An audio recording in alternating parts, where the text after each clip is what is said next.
नमस्कार दोस्तों, स्वागत है आप सभी का हमारे YouTube चैनल स्टडी कैपिटल पर। आइए दोस्तों, आज हम देखेंगे अध्याय 7 क्लास 9 का अध्याय 7 है त्रिभुज। त्रिभुज को इंग्लिश में कहते हैं ट्रायंगल्स। अब हम दोस्तों देखेंगे कि त्रिभुज क्या होता है। सबसे पहले हम जान लेंगे कि त्रिभुज के बारे में। देखिए दोस्तों, त्रिभुज देखिए तीन प्रतिच्छेदी रेखाओं द्वारा बनाई गई बंद आकृति एक त्रिभुज कहलाती है। देखिए दोस्तों, यहाँ पर छोटे क्लासों में हमें दिया जाता था कि ये तीन रेखाएं हैं, ये तीन लाइनें हैं, इनसे हमें क्या करना है, कोई बंद आकृति बनाना है। तो हम क्या करते थे, एक रेखा को ऐसे रखते थे, एक को ऐसे और ऐसे रखते थे, त्रिभुज बन जाता था हमारा। तो वही यहाँ पर बताया गया कि त्रिभुज क्या होता है कि तीन प्रतिच्छेदी रेखाओं द्वारा बनाई गई बंद आकृति एक त्रिभुज कहलाती है। देखिए दोस्तों, यहाँ पर ये तीनों रेखाएं आपस में यहाँ पर देखिए प्रतिच्छेद कर रही हैं। यहाँ पर ये रेखा इसको काट रही है, यहाँ पर AC BC को काट रही है। अब देखिए दोस्तों, एक त्रिभुज में क्या क्या होता है। एक त्रिभुज में तीन भुजाएं होती हैं, तीन कोण होते हैं, तीन शीर्ष होते हैं। सबसे पहले दोस्तों हम भुजा की बात करेंगे। देखिए इसमें कौन कौन सी भुजाएं हैं। एक भुजा है AB, यहाँ पर लिख देंगे AB। दूसरी भुजा दोस्तों है BC।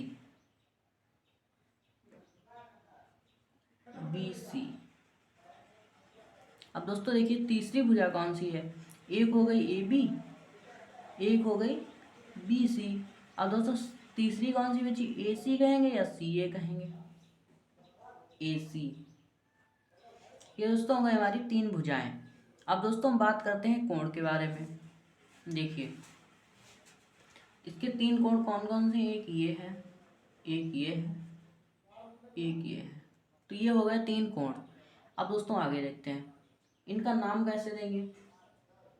वैसे दोस्तों हम कह सकते हैं कोण A है, कोण B है, कोण C है।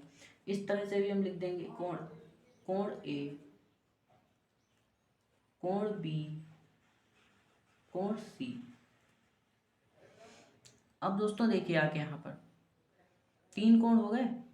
अब देखिए दूसरी तरह से इनका नामकरण हम कैसे करेंगे। देखिए अगर हमें ये कोण A लिखना है तो हम इसको कैसे लिखेंगे, कोण BAC या CAB। मतलब जो कोण हम लिखेंगे उसको बीच में कर लेंगे और साइड वाले दो कोण को साथ में ले लेंगे, ABAC।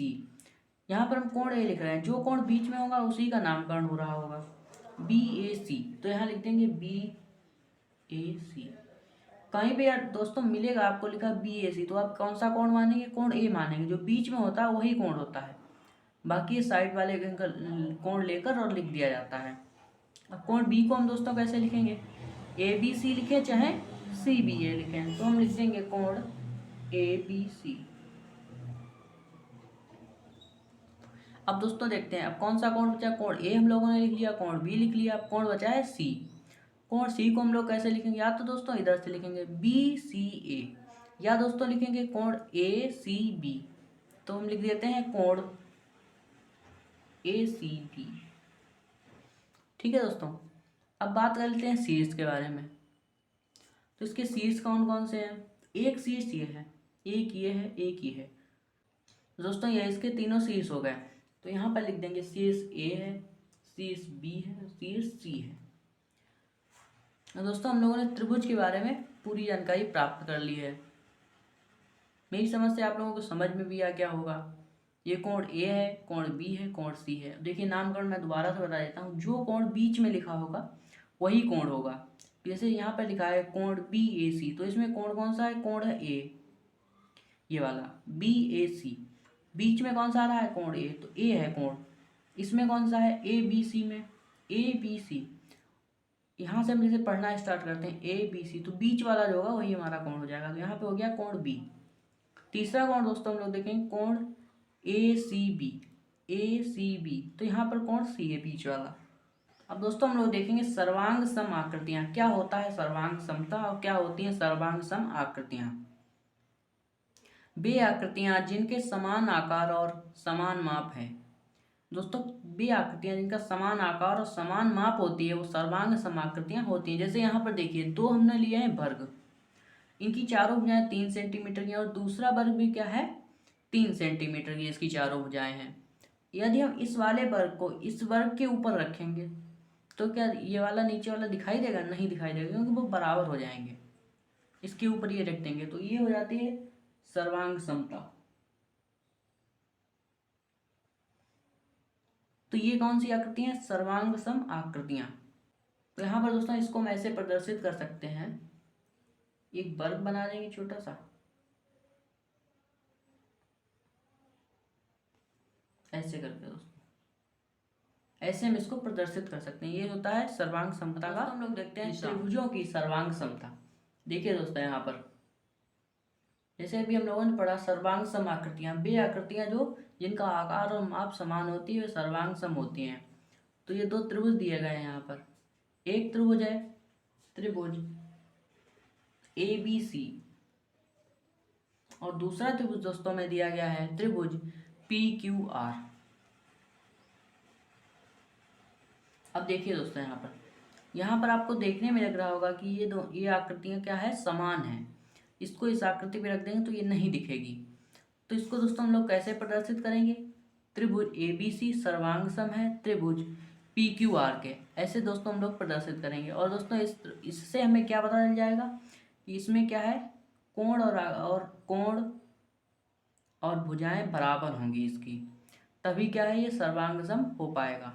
यानी कि इसकी त्रिभुज ABC और त्रिभुज PQR की जो भुजाएं और कोण है वो बराबर है, इसीलिए दोस्तों यहाँ पर ये सर्वांग सम है।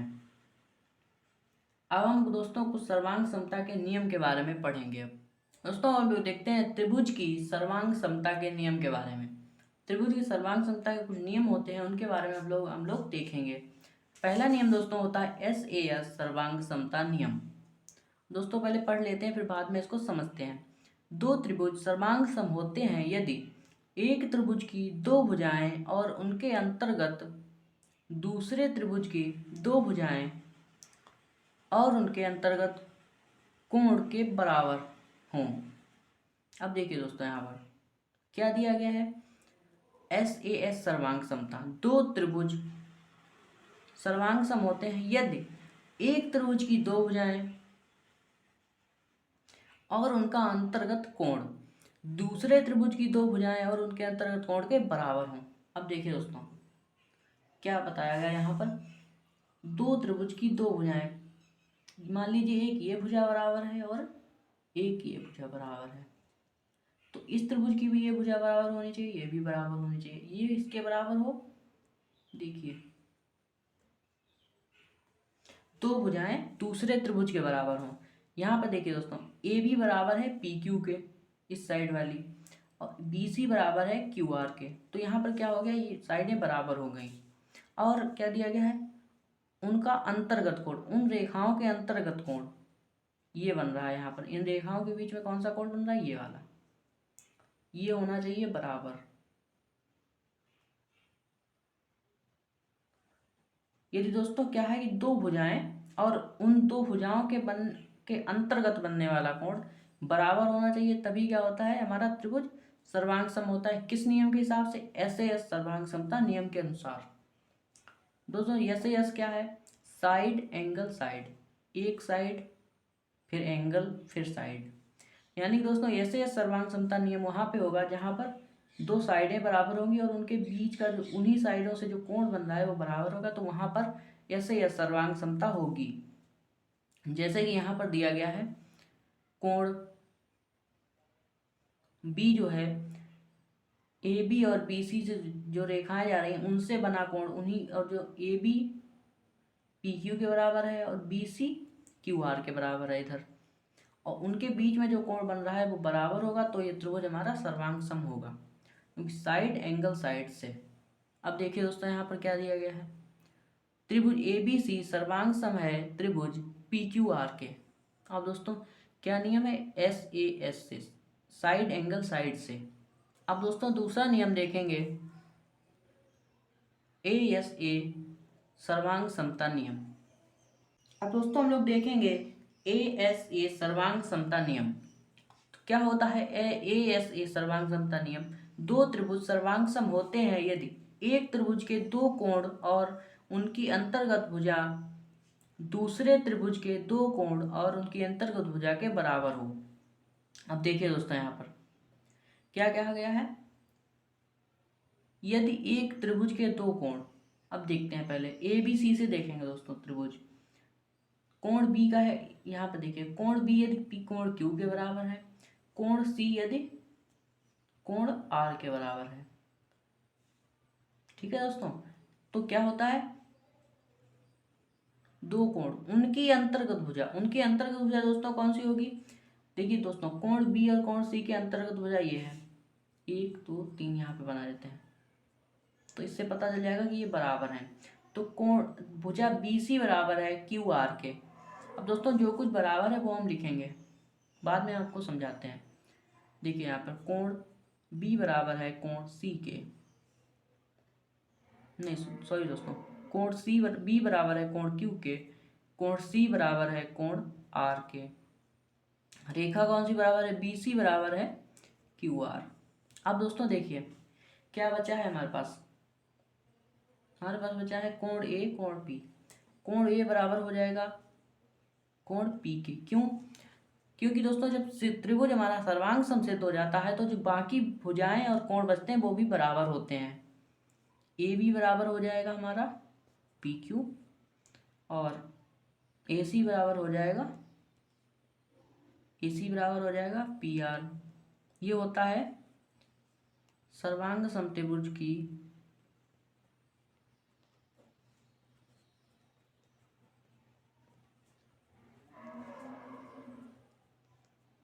संगत भुजा बराबर होती हैं। इस नियम से दोस्तों, इस नियम को सीपीसीटी नियम कहते हैं, मैं अभी आपको आगे बताऊंगा। तो इसको दोस्तों दोबारा समझ लेते हैं, ए एस ए सर्वांग समता नियम। एंगल साइड एंगल, दोस्तों यहाँ पर देखिए एक एंगल मैंने आपको बताया, एक एंगल इस एंगल के बराबर है, कोण जो सी कोण सी है ये कोण आर के बराबर है, तो इनके बीच की जो भुजा है वो बराबर है। तो यहाँ पर एंगल साइड एंगल, यानी कि ए ऐसे नियम में क्या होगा, जो दो कोण बराबर होंगे उनके बीच का ही भुजा भी बराबर होनी चाहिए, बीच की साइड बराबर होनी चाहिए। तो यहाँ पर हो जाएगा त्रिभुज ए बी सी सर्वांग सम है पी क्यू आर के किस नियम से, ए एस ए सर्वांग समता नियम से। अब दोस्तों इसका अगला नियम हम लोग देखेंगे, A S angle angle side सर्वांग समता नियम, ए एस। अब दोस्तों देखते हैं ए एस सर्वांग समता नियम क्या होता है। ए एस सर्वांग समता नियम, देखिए दोस्तों दो त्रिभुज सर्वांग सम होते हैं यदि इन त्रिभुजों के दो कोण के युग्म बराबर हों, दो कोणों के युग्म बराबर हों और संगत भुजा का एक युग्म बराबर हो। अब दोस्तों देखिए यहाँ पर क्या कहा गया, दो कोण बराबर हों और संगत भुजा का एक युग्म, मतलब कोई भी एक भुजा दूसरे त्रिभुज की भुजा के बराबर हो। जैसा कि दोस्तों यहाँ पर देख रहे हैं आप कि एक ये कोण और एक ये कोण बराबर है, कोण बी और कोण क्यू, कोण सी बराबर है कोण आर के। ठीक है दोस्तों, अब देखिए और ए सी बराबर है पी आर। अब देखिए एक एंगल बराबर, एक एंगल इस एंगल के बराबर है, कोण सी कोण आर के बराबर है। अब देखिए कोण बी बराबर कोण क्यू, कोण सी बराबर कोण आर, दो युग्म यानी कि दो कोणों के दो युग्म बराबर हैं। दो कोण इस युग्म इस त्रिभुज के दो कोण इस त्रिभुज के बराबर हैं, दो हैं इसलिए युग्म बोल रहे हैं। ठीक है दोस्तों, और एक कोई साइड बराबर होनी चाहिए, वो कोण ए सी बराबर पी आर है। अब देखिए दोस्तों इस नियम में क्या था, A S angle angle side, इस नियम में कोई जरूरी नहीं था कि एंगल एंगल है तो उनके बीच की साइड बराबर हो। तो वहां पर जब आप देखेंगे कि ये साइड बराबर नहीं है इन कोणों के, तो वहां पर हो जाएगा ए एस सर्वांग समता नियम। यदि ये वाली साइड बराबर होती बीच वाली तो कौन सा लगता, ए एस ए सर्वांग समता नियम, जो हम लोगों ने पिछला पढ़ा था ए एस ए सर्वांग समता नियम वो लगता। अब देखिए दोस्तों यहाँ पर क्या बराबर है, कोण बी बराबर है कोण क्यू के, कोण आर बराबर है कोण सी के, और ए बी बराबर है पी आर के। और जो दोस्तों बाकी क्या बचा है, बाकी बचा है ए बी बराबर है पी क्यू, बी सी बराबर है क्यू आर के। त्रिभुज कोण कौन सा बच रहा है? कोण ए और कोण पी। कोण ए बराबर हो जाएगा कोण पी से, काहे से? CPCT से। CPCT दोस्तों क्या होता है ये हम आगे बताएंगे आपको। CPCT नियम से ये बराबर हो जाएंगे। अब दोस्तों अगला नियम हम देखेंगे। दोस्तों चौथा नियम हम देखते हैं SSS सर्वांग समता नियम। ठीक है दोस्तों, SSS सर्वांग समता नियम में क्या होता है? Side side side. दोस्तों क्या हुआ कि तीनों जो दो त्रिभुज दिए गए होंगे उनकी तीनों साइडें क्या होती हैं? बराबर होती हैं। और तीनों साइडें दोस्तों जब बराबर होंगी, देखिए ये वाली साइड इसके बराबर हो जाएगी, ये साइड इसके बराबर हो जाएगी, ये वाली साइड इस साइड के बराबर हो जाएगी। दोस्तों यहाँ पर जब तीनों साइड बराबर होंगी तो क्या हो जाएगा कि ये सर्वांग समत्रिभुज हो जाएगा। जब तीनों साइड बराबर होंगी तो कोण भी बराबर हो जाएंगे। और यहाँ पर त्रिभुज ABC बराबर हो जाएगा त्रिभुज PQR के। यानी कि दोस्तों तीनों भुजाएं जब बराबर होंगी तो हमारे पास कौन सा नियम लगेगा? SSS सर्वांग समता नियम। यहाँ पर लिख देंगे SSS सर्वांग समता के नियम से। बस इस नियम से ये सर्वांग सम है दोनों त्रिभुज, यही हमको बताना था। अब देखते हैं हम RHS सर्वांग समता नियम। RHS सर्वांग समता नियम क्या होता है देख लीजिए दोस्तों। यदि दो समकोण त्रिभुज, अब दोस्तों यहाँ पर त्रिभुज हमको कैसे लेने हैं? समकोण। तो दोस्तों यहाँ पर इनका कोण क्या हो जाएगा? 90 डिग्री। ये हो गए समकोण। अब आगे देखते हैं, दो समकोण त्रिभुज में एक त्रिभुज का कर्ण और भुजा क्रमशः दूसरे त्रिभुज के कर्ण और भुजा के बराबर हों तो दोनों त्रिभुज सर्वांग सम होंगे। दोस्तों क्या है, ये जो कर्ण है ये बराबर होना चाहिए और एक भुजा, और दोस्तों ये वाला कोण तो बराबर है ही, तीन चीजें बराबर हो गई लगभग। तो दोस्तों ये हो जाएगा हमारा त्रिभुज ABC। ये हमारा है ABC PQR। तो त्रिभुज ABC सर्वांग सम हो जाएगा PQR के किस नियम से? RHS